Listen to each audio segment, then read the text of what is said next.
What's the crack, everybody? I listen to the Discus Lariat Collective podcast. I'm your host, Warren, here with Darrell and Glenn. And today we are just going to chat about, I suppose, the big thing that everyone wants to talk about, or everyone's going to shite on about already, which is the latest batch of WWE releases. So, unfortunately, obviously, we got some of the big dogs there let go. And we're just going to chat about it, see like what our kind of take is on it. But before we get into it, if you're watching this on YouTube, drop a like on the video, subscribe to the channel if you haven't already. It'll help us out. And then, wherever you get your podcasts, follow us on like Spotify, iTunes, wherever you get them. I actually haven't checked anyone bar Spotify. So wrong Tinder. Yeah, Tinder. Yeah. Here's a fucking kiss. Yeah. Gives a super like, all right. Let's get into it. So the list of the people that were released: Santana Garrett, Ruby Riott, Lana, Buddy Murphy, Aleister Black, and Braun Strowman. I think it was just them six as far as I remember. I don't think I missed anyone there. So obviously you can, just off the bat, that's a lot of like talent. That's a lot of big names. Before we get into obviously like the likes of fancy booking or where we'd like these people to go, I'm just gonna rattle off something real quick. So just what they've kind of been known for. So Santana Garrett was in the Mae Young Classic, I think she was, and she didn't really do a lot in WWE. But again, it felt like she could have. You know what I mean? She could have been on one of them rosters, them main rosters, especially how thin they are, really. And she was in the Royal Rumble, just gone as well, the Women's Royal Rumble. Lana, me and Darrell were actually talking about before we came on, and although she might not have the in-ring skill of a lot of them, she shows up every week. She's there, every week on the TV, putting in a shift, really. And then the fact that she's kind of, as Darrell said, like she was over with the fans and stuff like that, you know what I mean? To the point where you're like, geez, if she had a t-shirt or two, she could move them. Do you know what I mean? And she is entertaining, and she's that Vince McMahon kind of like diva, I suppose you could say. Do you know what I mean? Prototype, like. Yeah, absolutely. So that again, another shocker. Let me see what else. Ruby Riott, one of the last remaining women's tag teams, the Riott squad. So that's an absolute ball buster. You have tag team titles there, and you've got two teams. So what's going to happen with them? Hopefully they melt them down and make a nice necklace or something. I don't know, but I think it's just ridiculous having them titles now. But yeah, Ruby Riott, though, one of the best in-ring workers, like in the women's, not even in the women's division. She's actually just whopper full stop, to be honest with you. Like she could hold her own with most of the lads on that roster, to be honest. And it's just a shame every time you're seeing her. You see obviously flashes like how good she was, I say, selling or this and that. You wouldn't actually see a proper Ruby Riott match or a Heidi Lovelace match or whatever you want to call it. You never really got that in WWE, which was a shame. Then we have obviously the likes of Buddy Murphy, workhorse, the definition of one of them lads that put in the hard yards every week, getting himself over on Twitter, Instagram, whatever way he could, and then having like standout matches as part of a tag team with Wesley Blake back in the day, with Alexa Bliss then as the manager, stuff like that. NXT Tag Team Champions, I think they were at one stage. We also had, they were, weren't they? Yeah. And then he's had, most recently, he had the program with Seth Rollins being like the disciple and stuff like that. Had hella good matches with Aleister Black himself as well. Cruiserweight champion, I think he was at one stage as well. Like, he was, and it's just ridiculous shape as well. He just looks like a star. Like, but whatever. He's gone now as well. Aleister Black, then another one. Again, you could say workhorse, but just the definition of like a great wrestler. He has it all. Like, he has like a particular look, a particular move set that it's not just like, oh, here's some cool wrestling moves, or here's a lot of submissions. It's like the man's trained in like 50 million martial arts and stuff like that. You know what I mean? He's just the coolest move set, in my opinion, anyway. In WWE, he had the coolest move set. NXT champ unfortunately didn't get off the ground on the main roster then, and by no fault of his own. Like, we've all wanted to see like Aleister Black. I'm sure we've name dropped the chap about 1,000,001 times across all of our videos now at this stage. Like, if we were to book SmackDown, if we were to book Raw, Aleister Black with this championship, Aleister Black in this feud, because he's that good. Do you know what I mean? And then his promo work as well is stellar, I think. It's just it's almost akin to Jake Roberts sometimes, I feel. Very like just breathy, talky, this, that, and that. Not a lot of like, oh, I'm gonna beat you, I'm the best. Nothing like that. You don't need to raise your voice to cut a good promo, and that he was the man doing that. It seems like if you wanted to quantify it, two things: name a bad Aleister Black match away, And Yeah, look at the last 10 promos from Roman Reigns this year. It looks like he was taking coaching lessons of Aleister Black. there you go. Yeah, just literally eyes to the camera and saying his piece. That's all you need to do. So again, a massive shame that he's gone now. But and Braun Strowman, which is probably one of the strangest ones. And although you might not like him or you might love him, he's the definition of a WWE guy. He's got the WWE look. He's got everything that the likes of Vince would like in a star. Former Universal Champion, as Glenn said there a while ago. He Beck Goldberg at WrestleMania. Do you know what I mean? I'm actually speechless sometimes when I'm saying this. I'm like, how are you letting this man go? But whatever. Yeah. And then merch mover as well, like one of the Yeah. top guys there last year. I actually But don't understand it. was penned as like the number one pairing. You know the way you have your Cena Orton, you have your Rock Austin. He was voted, I think it was one of the pro wrestling sites voted him as like Roman Reigns' number one adversary. Like There you that go. was above Seth Rollins and fucking and Dean Ambrose and all. So like Crazy. that's all because of I'm not finished with you and the memes and all that. Like, but Yeah. That's what I mean. Again, another guy who was just WWE to the core as well. Like he outright shitted on the indies. Don't get me wrong, that kind of upset a lot of people. But at the same time, though, he also was quoted saying, like, "The day I'm gone, I'm finished with WWE. It's the day I hang up my boots." You couldn't ask for anything more in a company, really. Like any company across any form of business. If you had someone on your payroll that was willing to give everything to you, well, I don't think you can ask for much more. But yeah, that's the releases. So I'm just gonna throw it over to you, Glenn, first. One, what did you think when you heard it? Did you think fake, real?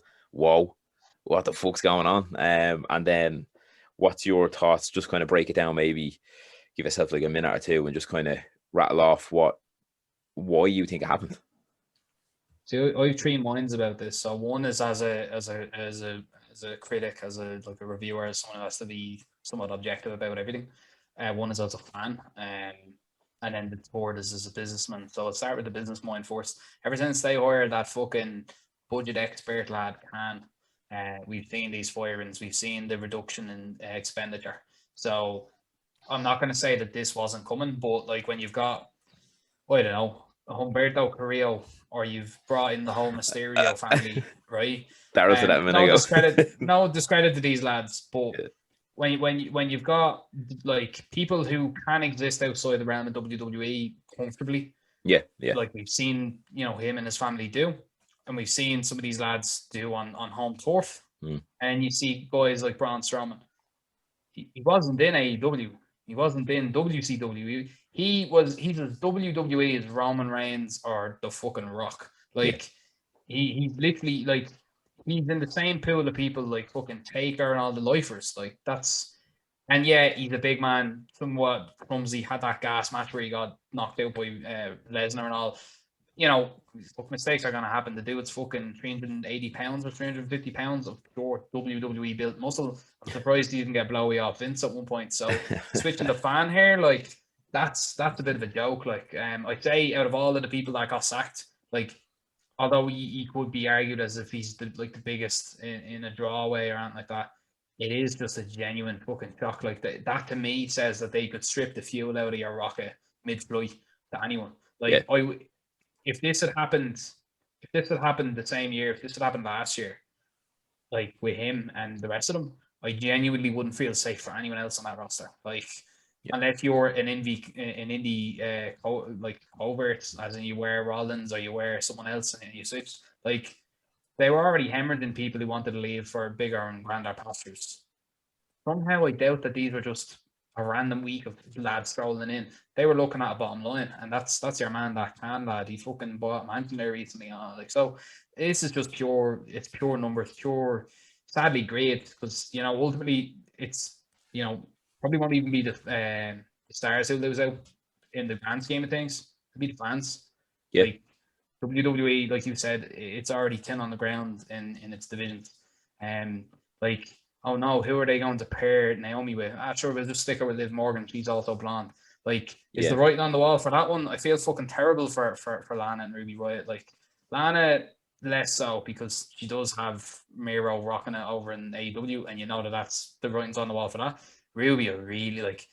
I feel fucking terrible for her. Like she literally, she try it. Like she's the definition of someone who fucking try it. And different angles. Like when Royal Squad broke up and then when we're back together, just couldn't get the fucking momentum behind them from the company. I feel. I don't think that was Yeah, as much a fault on them because every time they actually got in the ring, they did all that they fucking could. yeah, They cracked out moves that other women weren't doing. They were alt and quirky and all that stuff. And they had a solid fucking fan base. Like if you check out their following across platforms, they're doing better than a lot of the other women who are still on the roster. And not just in terms of like, Insta followers, but their engagement, like YouTube and all that. They're doing way better. Like I would have said the Riott girls, like the three of them now, and yeah, their interactions with like New Day and stuff on their channel and all, like they were the female version of them, and there could have been a lot you could have done with that trio. Like it's just yeah. fucking it's just bad.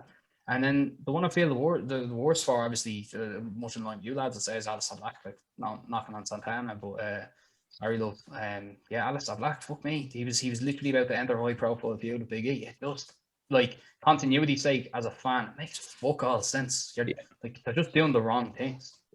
Yeah, it's frustrating, like as you said, as a fan, and you worded it pretty good at the start of that when you were saying like it's not like there's other people that I'd rather they get sacked. It's never about that. It's obviously you wouldn't like to see someone's livelihood getting stripped away, but it's the fact that some of the guys have had a career outside the WWE already, or they can, as you said, they can be sustained outside there because they're kind of certifiable draws, or they have that kind of I don't even know what you'd say Fraction. that. Yeah, exactly. They can go off and do their own thing.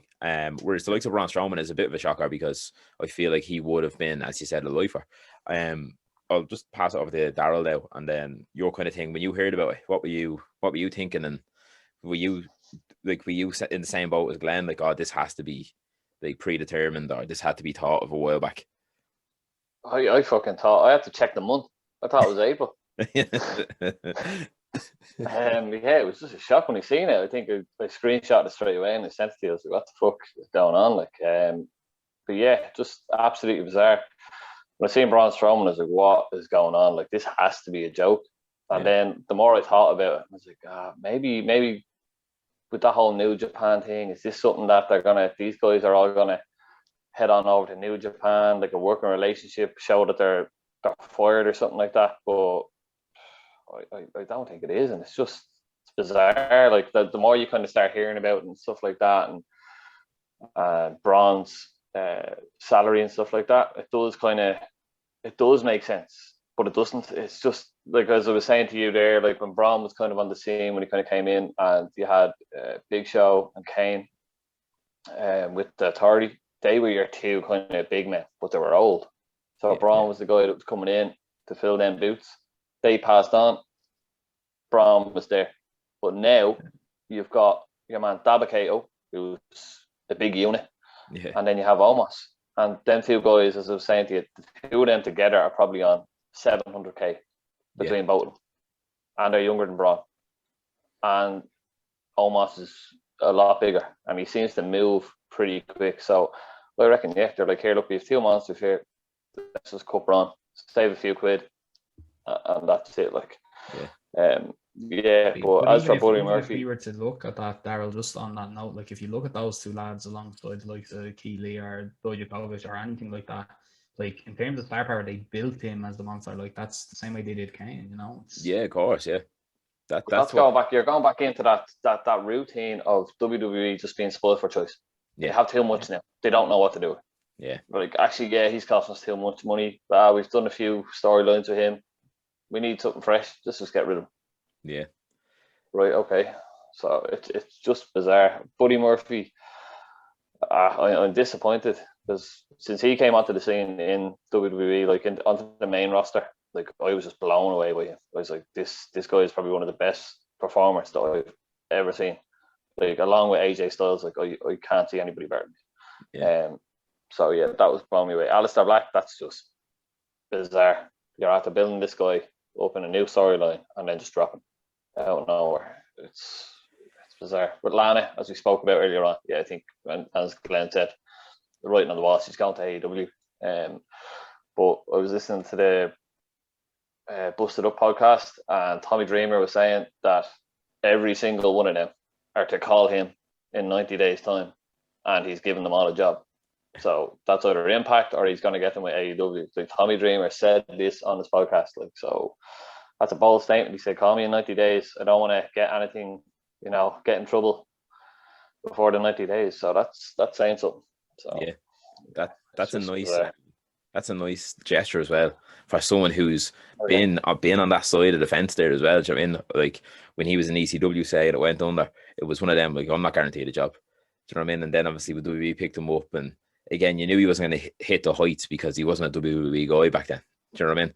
So for him now to have, like, obviously he's in with Impact and AEW, I'm sure he has connections with, and obviously because of the whole partnership there. And then I remember he had his own indie kind of thing going, House of Hardcore. I don't know if he still has that going or what, but it's gone. He said, it's gone because of COVID. Yeah, getcha, yeah. But that's the thing, like he's well respected, big name in the industry as well. So it's a great shout by him as well. And again, it's that kind of, what would you say, like hand on the shoulder kind of thing. Do you know what I mean? It's like, look, it doesn't end here, like, do you know what I mean? And that, I think a lot of them do understand that. Do you know what I mean? Don't get me wrong. I'd say nearly all of them, if not all of them, have had jobs, whether it was wrestling or anything else, where they've been let go or it didn't work out. Do you know what I mean? So I feel like they'd be all right. But I suppose we'll wrap it up by just saying, if was it? I had a 1 minute. Where are they going? Where are they going? This is exactly it. Yeah. That's what I'm saying. So that's the I was going to say to you, so I suppose you could rattle off each one if you want, or just like your favorites out of that group that was released, and where would you like them to see, or where do you think they'll end up? I'll go with Glenn first. Like Strowman opens up his own gym and nutrition and our clothing line. Big strong men. There we go. Buddy Murphy over to New Japan with you, son. Fucking do well in the climax. Aleister Black bounce between. He's either AEW or he's New Japan or both. I'd like both. There's a lot of matches I have him pegged for in New Japan. Santana, I fucking feel terrible for her. She'll end up on rocking around the Indies for another while, I reckon. Yeah. Probably the same as Ruby Riott, unless she wants to send Shockwave throughout like knockouts, because Impact would be a great show. She would find her footing really like a lot better in AEW, but she'd also blend in with the AEW cast a bit too much. Like she'd fall to the background, I think. And then Lana. That's Jesus last one. Christ. And Lana, well, we know where she's going. Yeah. Yeah. What about you, Daryl? What's your thoughts on where they'll end up, or where do you want them to end up? Yeah. I think the two women, I think first Lana, she's going to AEW. It's kind of written on the wall, as Glenn said. Santana, or whatever her name is, she's going to, I'd say, go to Impact. It's a good opportunity for her. What's your one's name? Deonna Purrazzo. Like, she kind of was in the very similar situation, and how much she's kind of, she's taken over Impact. So, it could be good for Aleister Black. Don't know. I really do think it could be Impact for him. Oh, yeah. Okay. Yeah. Okay. Nice. Yeah, I think it might be Impact for him. Because of the way they're going, they're actually starting to get back to their strongest. Yeah. They really are, and especially with AEW, I think he will go there. Buddy Murphy, I have a feeling he's going to go AEW.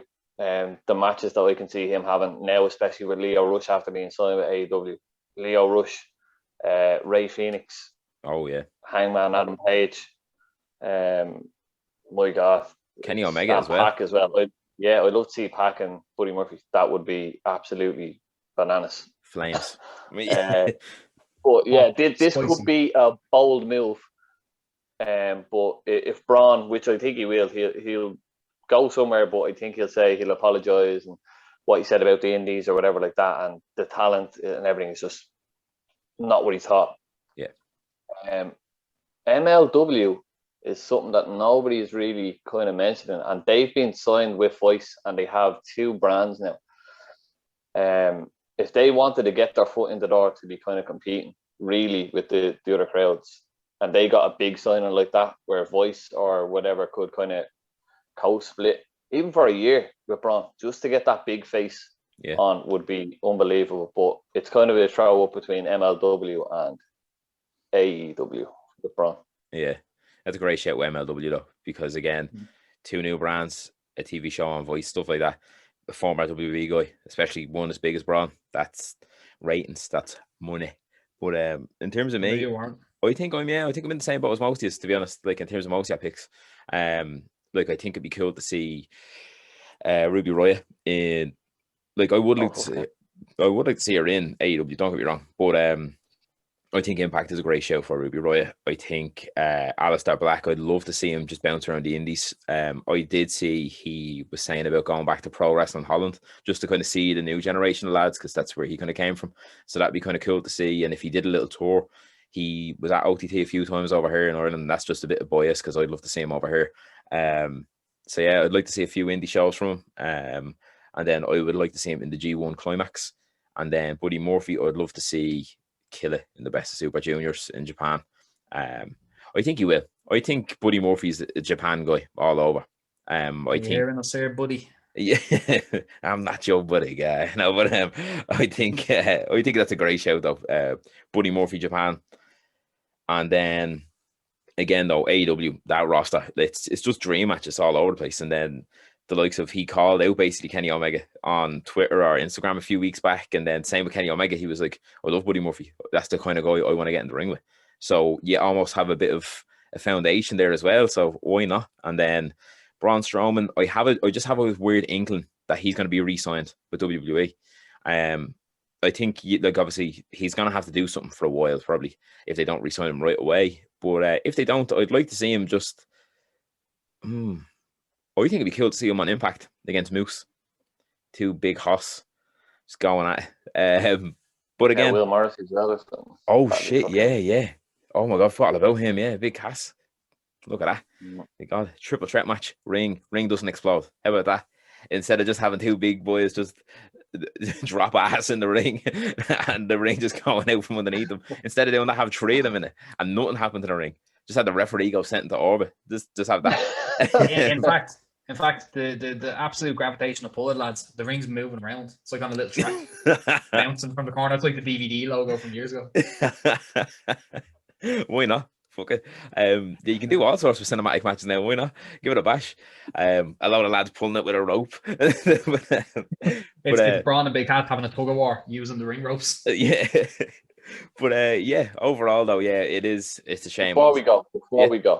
Go. Let's hear it. If there's one single superstar now in another release, a top superstar, who do you think? Just one. Who do you think is going to get released? I know me and Warren talked about it there. But who do you think might be let go?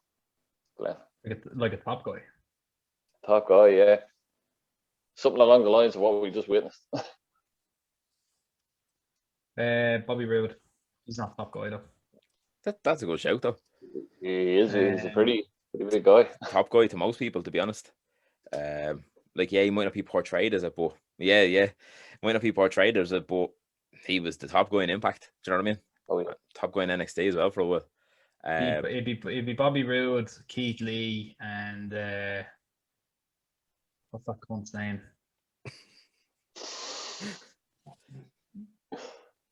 Oh, he's not really a top guy if I don't fucking remember his name. I'll go Ricochet. Like, I know he's not super top guy, but I think Ricochet could, if he was to go get released, I'd almost feel better that he's been able to do his own thing now. Do you know what I mean? Because I'm sick of him just kind of. I know he's in a little feud with Sheamus, but I want to see Ricochet be Ricochet. Do you know what I mean? Like his match with Adam Cole, for example, at Takeover, and then his matches with the likes of Will Ospreay and stuff like that. But Daryl, let's hear your big guy getting released if it happened. Bray Wyatt. Oh yeah. That's the thing. Wyatt. Yeah, that's a great pick though, because realistically, he's doing nothing. If he was to go and like make his own way in another company, I think one, it's the definition of balls, boys. We're at a fucking up. Like the WWE lads just looking at each other like, what did we let go? And then two, I think he'll feel a lot better, Bray Wyatt, because obviously he's struggling a bit lately with I suppose mental health and stuff like that. So why not? Go make a name for yourself, kid. But he's already made a name for himself, but whatever. My final two high potential ones would be Nakamura and Balor. Oh, Nakamura. Forgot about that. Nakamura would be a great one, yeah. Him back at Japan, big homecoming. Oh, amazing. And then You know, Balor. Balor. Oh my God. Let's not get into this. That's a podcast for another day. Giving me the vapors here. But let's see. So I have a minute left on this Zoom, so I'm just going to wrap it up then. So that was us chatting about the releases, which obviously it's a shame, sad times, but look, it's happened. Onto greener pastures, boys. Let's see what happens from here. But yeah, as I said at the start of the video, if you're watching this on YouTube, subscribe to the channel if you haven't already. Really appreciate it. We've been stuck on 59 subscribers for about a decade, it feels like. But yeah, and then on the social media channels, This is Lariat on Twitter, This is Lariat Collective on Instagram. And then until next time, we'll see you soon.